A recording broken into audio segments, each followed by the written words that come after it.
Newsbreak, brought to you by National Mutual. The federal government may give Australia's domestic airlines the go-ahead to hire foreigners to help move stranded travellers. While the government still insists the pilots won't win the battle over pay claims, pilots have warned their foreign colleagues not to become scab labour. The best political will hasn't helped the government find new relief measures that'll work. Its plan for the internationals to fly more domestic services was shot down because the airlines didn't have the extra aircraft. Meanwhile, to counter the domestic airlines' international recruiting drive for replacement crews, the Australian Pilots Federation is also advertising overseas, warning foreign colleagues not to come down under.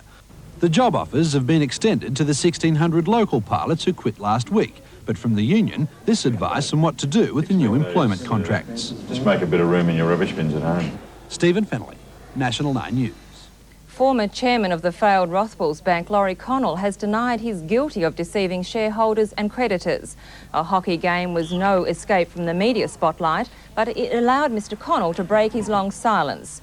Furious that news that he'd been charged yesterday was leaked to the media, he's accused the West Australian government of setting him up.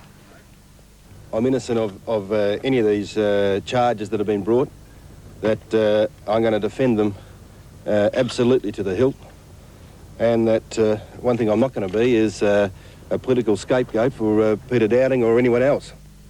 South Australian police are shocked by the savagery of the hit-run killing of a 16-year-old youth outside Adelaide. They've described it as one of the worst of its kind, and identifying the body will be difficult. Despite the lack of clues at the scene, police believe the victim was hit from behind at high speed. A post-mortem hasn't ruled out the possibility he may have been run over more than once. New South Wales learner drivers trying to get licences have been told they'll fail tomorrow no matter how well they drive. Examiners are warning they'll fail every candidate this week in protest at a crackdown by the Traffic Authority.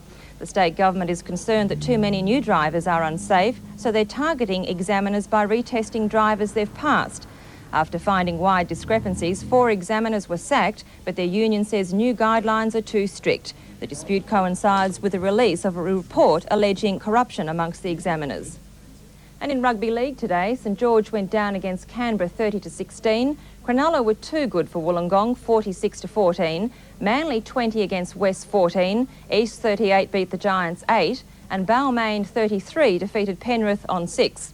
Balmain and Penrith will clash again next week in the first semi, and Cronulla will meet Brisbane on Tuesday night in a playoff for 5th.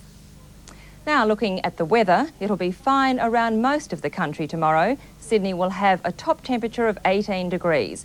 Adelaide and Melbourne, however, can expect some showers. That's all from National 9 News. I'm Sheryl Taylor. Good night.